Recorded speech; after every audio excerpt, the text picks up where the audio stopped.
Let me ask you a question. How many things a company can struggle with simultaneously?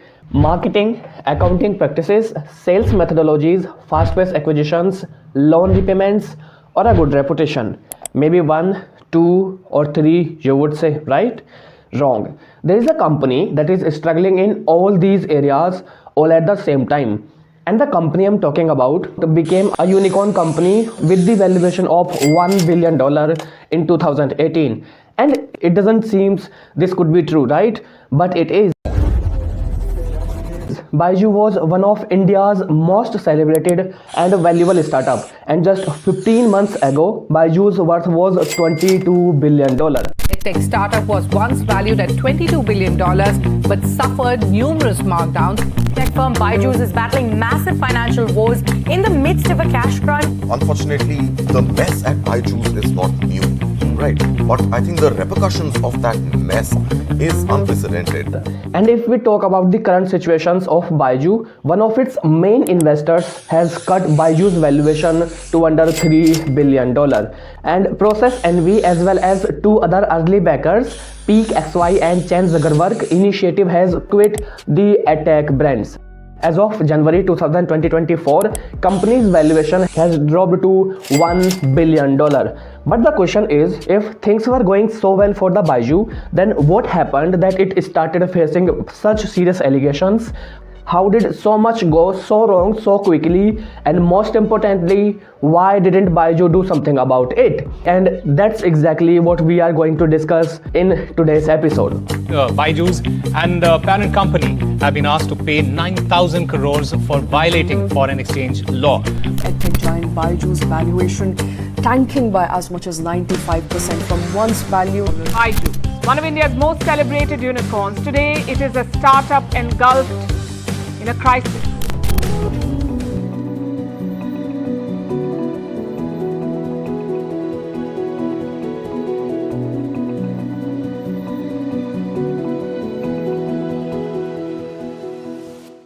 Having grown significantly since 2011 with millions of students using Byju's resources and high-profile endorsements, Byju became a symbol of booming company in Edtech industry. But you know what, guys?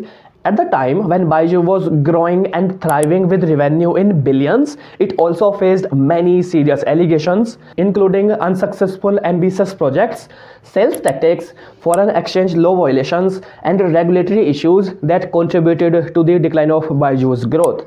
And one of the major issues was its heavy marketing expenses. Byju spent 2,250 crore rupees for business promotion expenses during financial year 2020-21, which was almost 32% of its total expenses during that year, which is, by the way, almost 150% jump from 899 crore rupees spent in financial year 2020-20. These costs includes sponsorship of Indian national cricket team and FIFA World Cup and brand ambassadors like Shah Rukh Khan and Lionel Messi. And guys, we all know when a company spend a large chunk of money on promotions and marketing for an extended period of time, then there will come a time when this high revenue to marketing expenses ratio will become problematic. And that's precisely what happened with Byju. This high revenue to marketing expenses ratio became one of the causes of Byju's negative growth.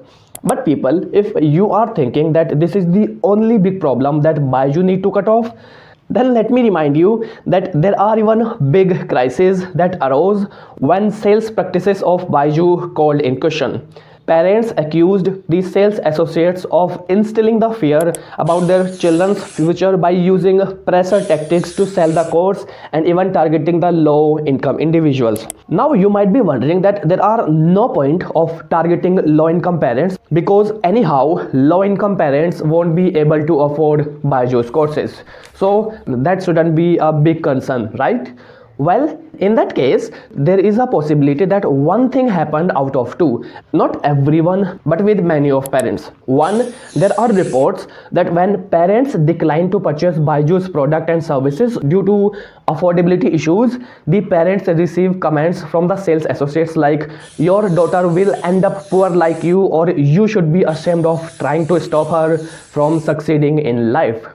Two, Parents who can't afford the courses due to the affordability issues, but they are interested in course, then sometimes sales associates of Byju sign them up for a loan without their consent, which parents only realize later when they started receiving reminder text messages from third-party finance firm about an upcoming month installment. And many parents recounted that when they had called Byju's customer support to cancel the subscription during the trial period, parents were generally ignored, and later they find out that their request had never been registered and the fund eligibility period had ultimately lapsed. There is also statistics from consumercomplaints.in, which is an independent website which shows there are 4,132 complaints raised against Byju, with 1,432 solved and 2,707 complaints unsolved.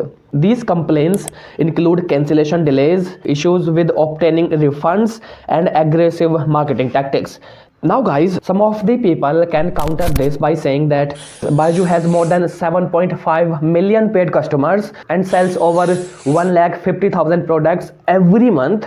So 4,132 complaints isn't a very big number. Then why am I making it a big issue, right? Well, let me show you something. When these complaints of Byju are compared with other major edtechs, the website also shows less than 500 complaints against other big edtech organizations, including Simply Learn, Vedantu, Unacademy, and now bankrupted Lido Learning.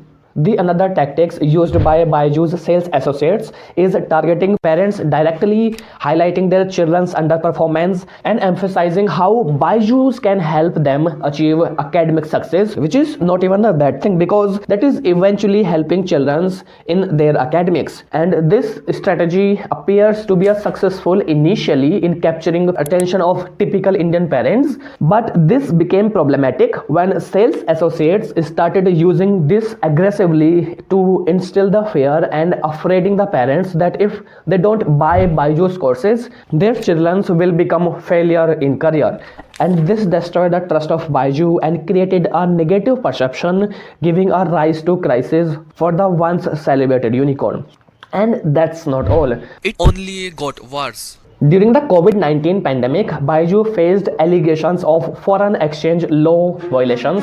The Enforcement Directorate has issued notice to Byju's under Foreign Exchange Management Act, which led to loss of reputation and trust due to misleading accounting practices and financial impact of acquisitions. Byju's usual revenue recognition method led to inflate revenue figures, giving a false impression of exponential growth to investors, and furthermore, Byju resorted to aggressive counting practices to inflate its revenue and valuations. Byju engaged in a questionable practices such as selling its receivable to the third party and counting them as income. As a result of these foreign exchange law violations, investors asked Byju to defer 40% of all recorded revenue from 2020-21, leading to a significant losses that year. Meanwhile, when COVID-19 pandemic ended, many students left the platform, contributing to the decline revenue in India, but the US and Middle Eastern businesses continue to grow. And guys, the next issue that Byju faced was leading to missed loan payments and legal disputes over loans that were given to parents while giving them the course. And in response to this shocking revelation, the lenders abruptly withdrew from the process of restructuring the outstanding loans. And that's not all. The lenders also filed an insolvency petition on Byju's Alpha for missing payments on $1.2 billion loan. And if you are thinking that things may have stopped there, no, it's not. To compound the matter, Byju encountered another financial setback when $40 million interest payment became a due on a debt that lenders were attempting to negotiate, further exacerbating the situation. Byju's failure to make the payment in full would result in the large unrelated loan default by the startup in history. And unfortunately, Byju made history by defaulting on the loans. And furthermore, Byju's faced delays on submitting the crucial financial statements, adding to growing concerns. And these acquisitions were followed by a drastic downturn with investors' travel, resignation of key employees, massive layoffs, and losses of more than $3 billion. This story serves as a valuable case study for business leaders and offering critical insights into Byju's operations that can help individuals to learn lessons to help avoid potential failures. Overall, the company faced catastrophic crisis with the combination of heavy marketing expenses, accounting practices, loan repayments, questionable sales practices, and a good reputation. That's why it is very important for any organization to focus on value, and maintaining a good reputation are crucial for businesses to succeed. And that's all for this video, guys. See you in the next one.